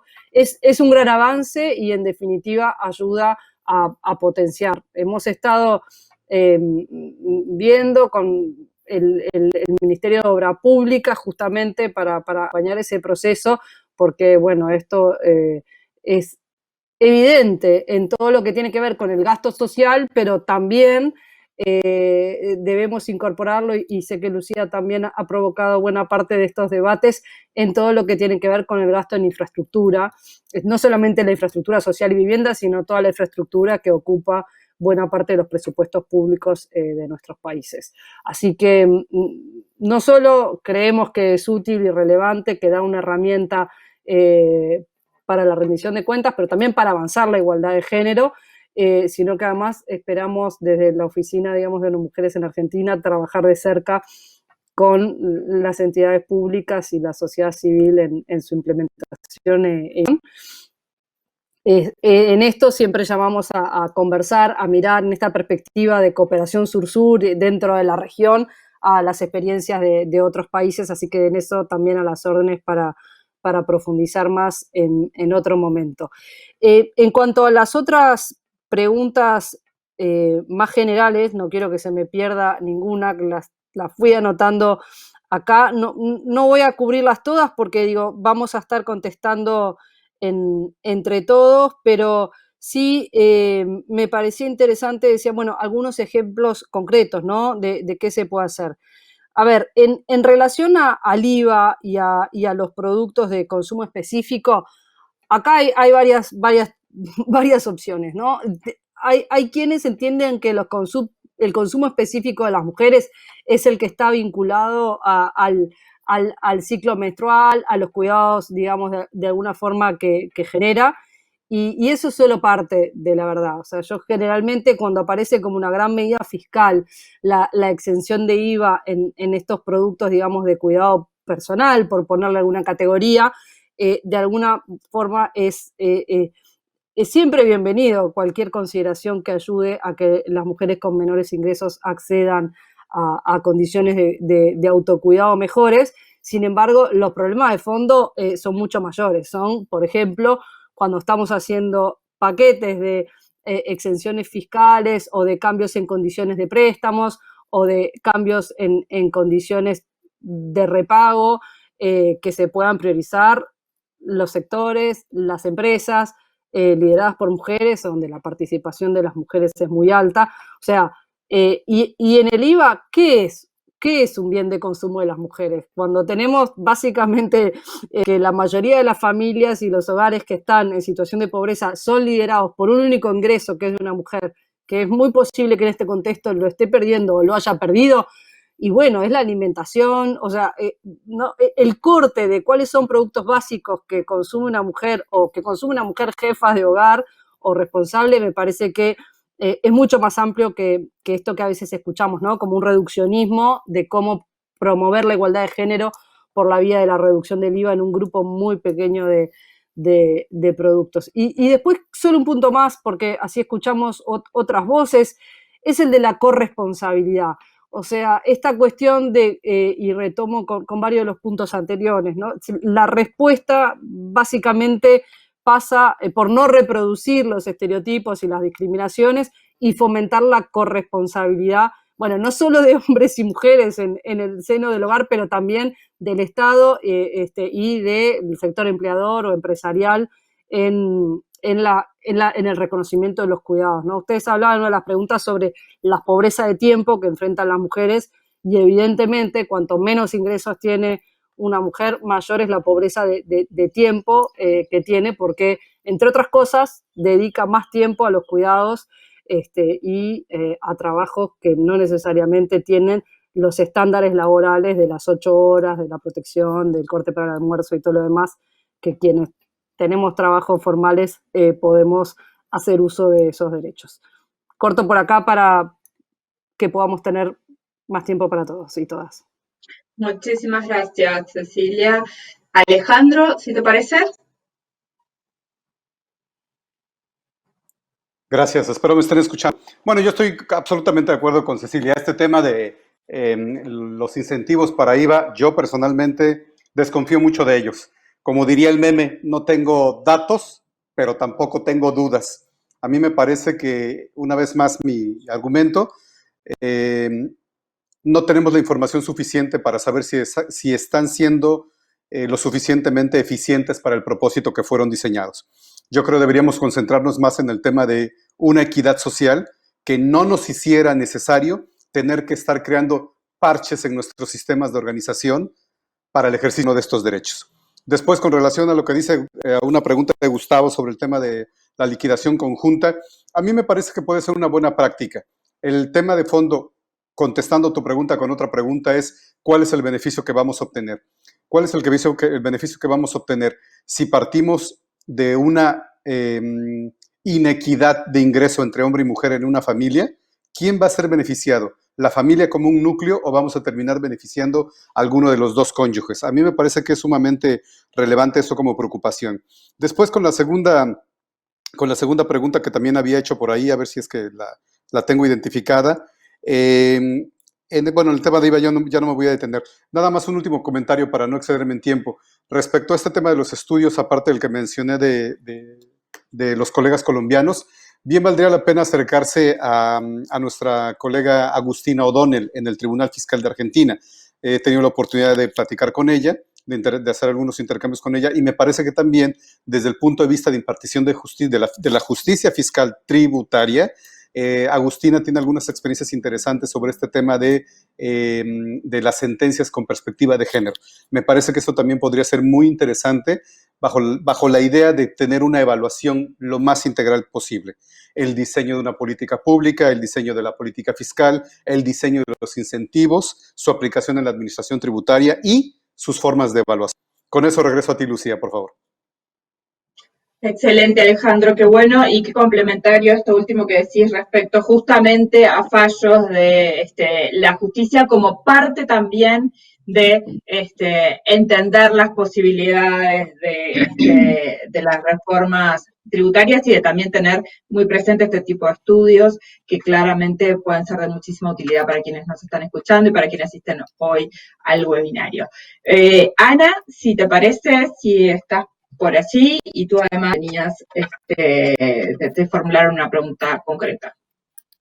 Gracias, Lucía. Sí, yo tengo una pregunta concreta que si entendí bien es si los nuevos, la oportunidad de crear arreglos flexibles a raíz del COVID ahora no va a crear un sesgo también de que, y ya como lo entiendo es que solo las mujeres son las que toman estos arreglos flexibles, son las que quieren trabajar más de la casa, son las que quieren unos horarios distintos, y yo creo que ahí entra en juego dos cosas. Lo primero es que tiene que ser una práctica o una política institucional que venga desde arriba. Entonces, de nuevo, la parte del liderazgo tiene que ser una cuestión avalada por la jefatura y por las jerarquías.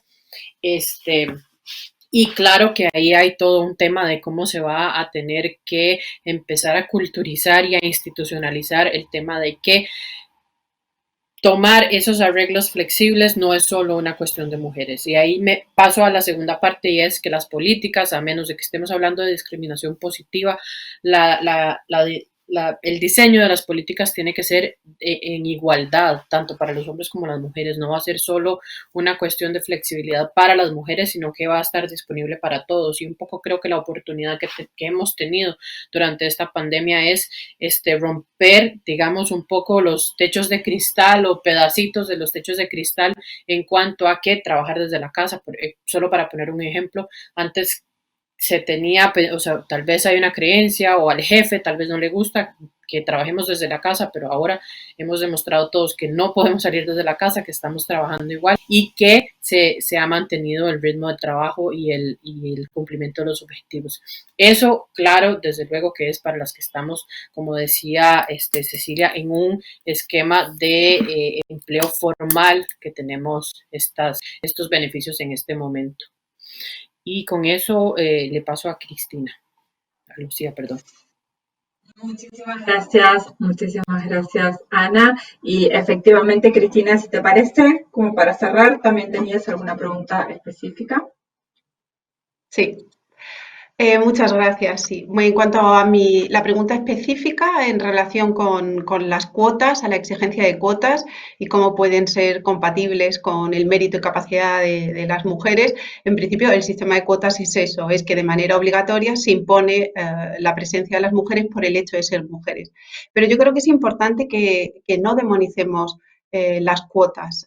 Realmente los efectos que pueden llevar, es decir, hemos visto que en algunos casos pueden ser obligatorios o bien pueden ser simples recomendaciones, pero creo que no debemos demonizar las cuotas porque las mujeres estamos más formadas que los hombres, lo hemos comprobado a través de los estudios que existen. Además, la productividad de las empresas mejora con la mirada femenina y la participación de las mujeres en puestos de alta dirección. Tenemos habilidades distintas a las de los hombres y esa diversidad enriquece también en términos de productividad.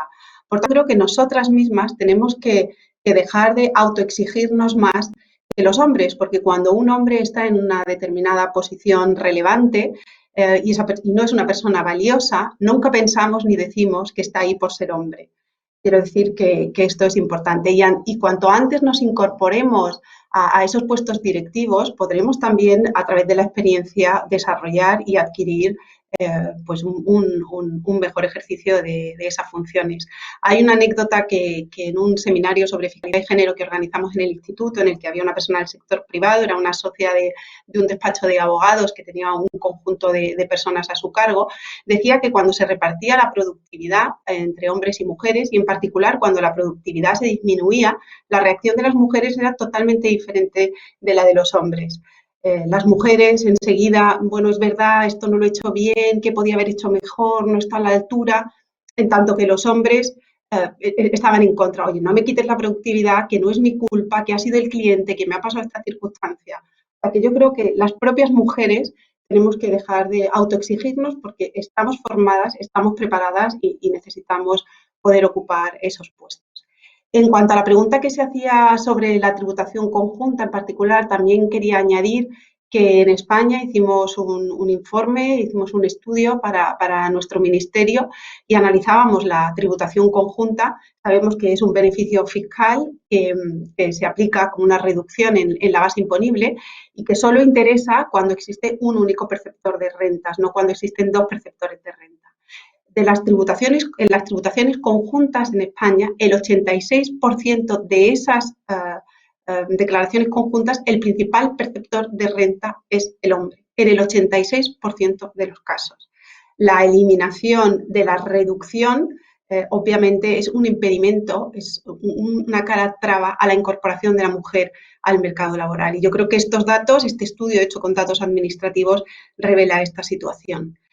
Decían también, nos preguntaban también sobre si estudios ya se han hecho referencia. Yo quería señalar uno que se acaba de publicar por la Autoridad Independiente de Responsabilidad Fiscal, la AIREF en España, que en el marco del Spending Review que se lleva a cabo en nuestro país, de la revisión del gasto público, este año se ha incorporado como uno de los proyectos un análisis de 13 beneficios fiscales en el ámbito del sistema tributario español. Y en particular se ha analizado la tributación conjunta, también la deducción por maternidad, que es otro ejemplo de nuestro sistema.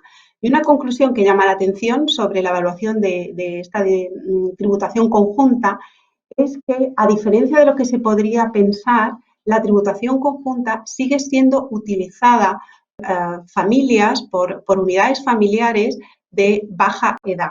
Tenderíamos a pensar que es un beneficio que irá disminuyendo a medida en que la mujer se incorpore al mercado de trabajo. Bueno, pues siguen existiendo muchas unidades familiares de edad reducida que siguen aplicando este beneficio fiscal, claramente porque las mujeres son las que no trabajan. Y termino enlazando una de las ideas y peticiones que hacía Alejandro, y es la necesidad de hacer estudios con datos para tener una información precisa y focalizada sobre el problema. El Parlamento Europeo en el 2018, en un informe sobre fiscalidad y género, que es muy interesante porque analiza todo el sistema fiscal, no solo el impuesto a renta personal o consumo, también renta corporativa, propiedad, o sea que es un estudio muy completo. Insta a los estados a que recopilen datos sobre una base individual y no solo sobre el hogar, porque es necesario tener información sobre patrones de consumo, uso de tipos reducidos, distribución de rentas empresariales, distribución de renta de capital, distribución de la riqueza, que nos permitan que ese análisis sea mucho más preciso y, en consecuencia, que las conclusiones también sean mejores. Muchísimas gracias, Cristina. Y bueno, hemos terminado en tiempo. Obviamente hay más preguntas, hay más comentarios, pero necesitamos cerrar este espacio por hoy. Quiero agradecerle muchísimo a los panelistas su tiempo, su generosidad de conocimiento, su entusiasmo por compartir y por efectivamente responder a las intervenciones de quienes nos están escuchando. Agradecer, por supuesto, a quienes participaron, se tomaron estas 2 horas, escucharon y intervinieron.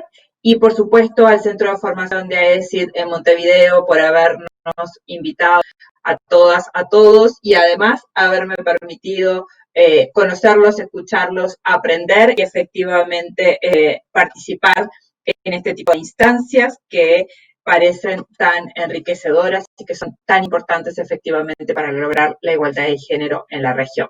No me queda más que desearles una muy buena tarde, una muy buena noche a quienes ya estamos exigiendo muchísimo en términos de horarios y desearles un próximo webinario tan exitoso como este. Muchísimas gracias.